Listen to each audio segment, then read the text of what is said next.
नमस्ते बच्चों।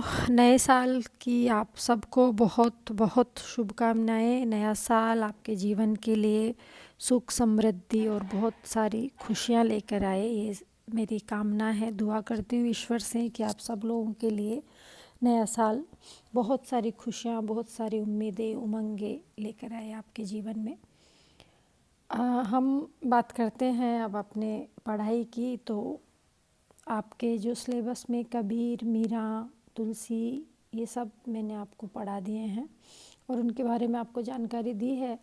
इसी के क्रम में हमारा जो पहला, आप जिसको बोलें कि पहला पाठ या पहला जो कवि था आपके, वो मैंने छोड़ दिया था, पढ़ाया नहीं था। तो आज हम उनकी बात करते हैं।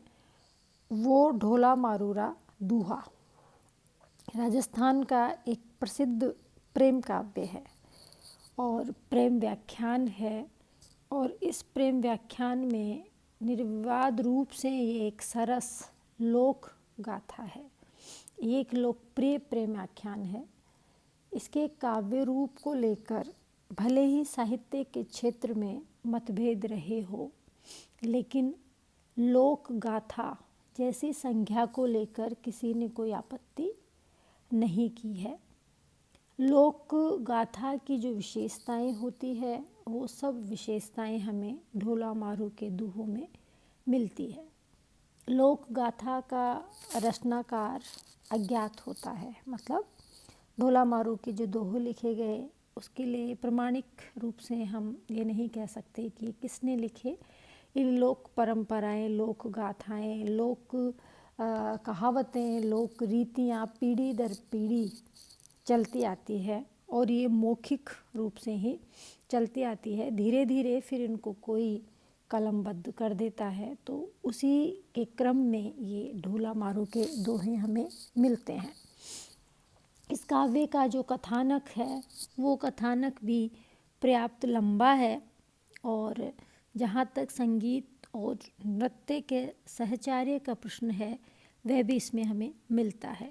लोक गाथा में गेयता प्रमुख रूप से होती है कि उसको गाकर सुनाया जा सके, तो उससे जो व्यक्ति होता है वो जुड़ता है और संगीत और नृत्य का संबंध भी जुड़ जाता है।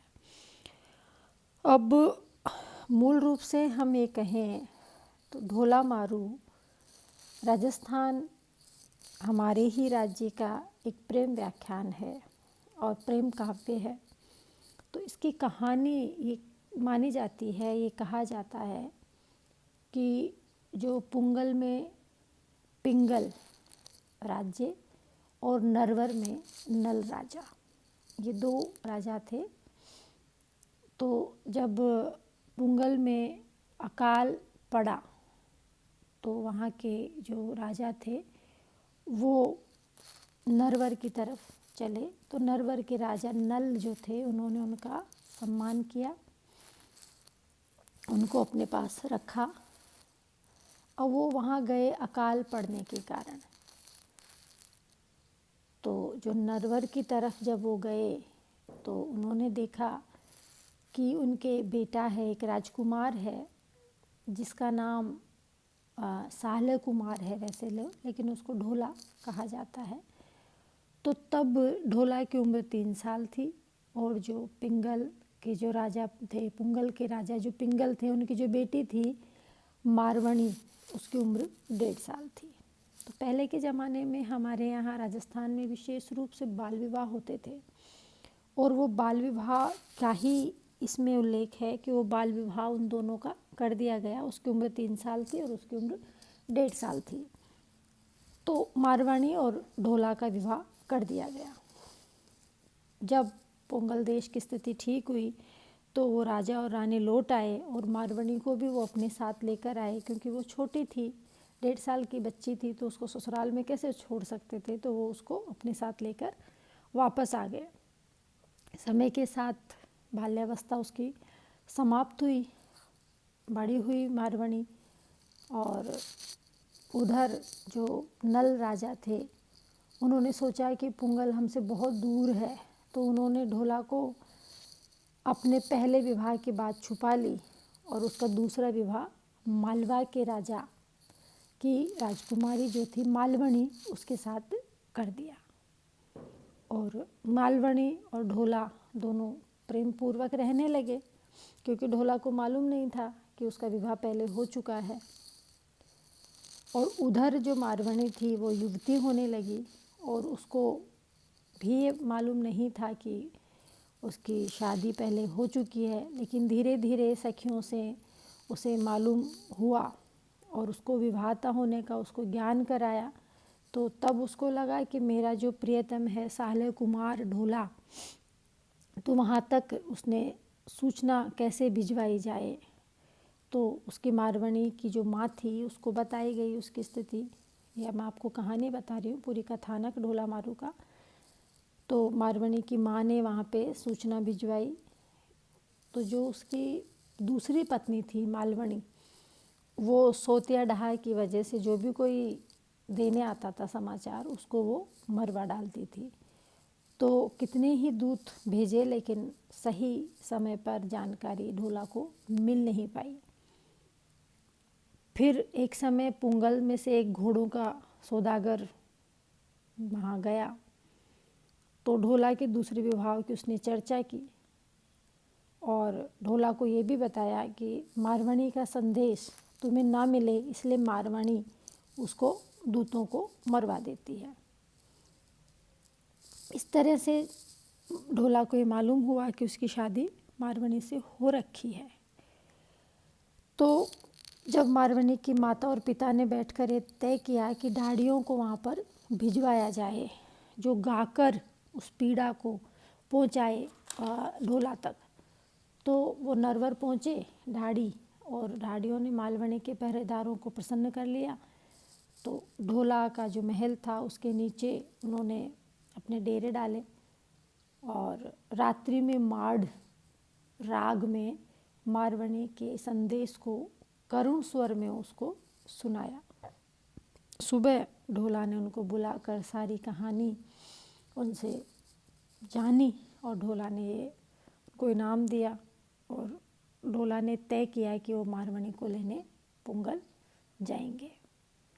उनको काफ़ी रोका गया और मालवणी ने बहुत सारी बाधाएं कठिनाइयाँ रास्ते में आएगी, परेशानियाँ होगी, उन सब का विवरण उसको कहकर ढोला को बार बार रोका। लेकिन जब ढोला ने तय कर लिया कि नहीं मुझे जाना ही है, तो मालवणी ने कहा कि तुम मुझे सोते ही छोड़कर चले जाना, मुझसे कहकर मत जाना। तो एक रात जब ढोला जाने लगा तो ऊँट की, बहुत पहले के ज़माने में अपने राजस्थान में ऊँट रेगिस्तान का जहाज कहा जाता है, बहुत तेज़ चलता है। तो ऊँट को लेकर जब वो जाने लगा तो ऊँट की आवाज़ से मालवणी की नींद खुली। तो मालवणी, लेकिन तब ढोला काफ़ी दूर जा चुका था। तो मालवणी ने एक तोता भेजा उसके पीछे। तोते ने कहा कि मालवणी मर गई है। तो जो ढोला था वो समझ गया कि मालवणी ने झूठ बोलकर इसको भेजा है। तो उसने कहा कि कोई बात नहीं, अगर वो मर गई है तो उसको जला दो। तो इस तरह कहने का तात्पर्य इसमें यह है कि बहुत सारी बाधाएं ढोला के रास्ते में डाली गई, लेकिन अंततः ढोला मारवणी के पास पहुंच जाता है। और वहाँ पर उसको लेकर वो जब वापस आता है तो भी उसको रास्ते में बहुत सारी कठिनाइयों का सामना करना पड़ता है, उसको एक युद्ध भी लड़ना पड़ता है छोटा। इस तरह से वो दोनों पति पत्नी अंततः वहाँ पर वो आकर पहुँच जाते हैं। तो जो आपके संकलित है इसमें दोहे ढोला मारू के, इसका जो कथानक है या अर्थ है वो मैं आपको इस तरह गद्य में बता देती हूँ कि मारवणी और मालवणी दोनों ही नारियों की स्थिति का चित्रण इसमें किया गया है। जो मारवणी है उसकी विरह अनुकूल अनुभूतियों को मार्मिक रूप से अभिव्यक्ति दी गई है। मारवणी का संदेश का अंश ये है, यो कहती है, सबसे पहले तो वो अपने नरवर देश की सुहावनी स्थिति का चित्र प्रस्तुत करते हुए ढोला को कहती है, और वो कहती है कि जो मेरा देश है वो इतना सुंदर है और अब मैं जवान हो चुकी हूँ, तुम मुझे भूल गए हो। बाल्यावस्था में तुम्हारी और मेरी शादी हुई थी, तुम्हें याद नहीं है, लेकिन अब तुम आकर मुझे यहाँ से ले जाओ तो इस तरह की जो उनकी विरह की पीड़ा है, जो एक तरह से इसमें संयोग श्रृंगार नहीं है, वियोग श्रृंगार का ही वर्णन है कि जो वियोग की पीड़ा है, जो विरह की पीड़ा है, उसका चित्रण इसमें किया गया है। और वो संदेश देकर भेजती है ढाड़ियों को कि ढाड़ी तू जाकर ये संदेश दे देना कि मारवनी तुम्हारे विरह में कोयला हो गई है, तुम आकर उसको कोयला होने से बचाओ। या वो एक तरह से अब उसका यौवन, वो युवती हो गई है, तो तुम आकर उसको लेकर क्यों नहीं जाते हो, वो तुम्हारी प्रियतमा है, तुम्हारी पत्नी है। तो ये विरह के संदेश मारवनी वहाँ तक पहुँचाती है। तो इस तरह से मारवनी के संदेश है ढोला मारू के दोहे। और प्रेम काव्य है, लोक काव्य है, इसलिए जो लोक की कहानियाँ होती है राजा रानी की, वहाँ के प्रदेशों की, वहाँ की संस्कृति की, और इन सब का पता हमें इस लोक काव्य में, लोक साहित्य में हमें पता चलता है। तो इस तरह ढोला मारू का दोहा राजस्थान का एक लोक काव्य है, प्रेम काव्य है और विरह काव्य है, जिसमें ढोला और मारवणी की उद्विग्नता, उनके विरह वर्णन, उनका मिलन, उनके संदेश, इन सब का वर्णन इसमें किया गया है। धन्यवाद।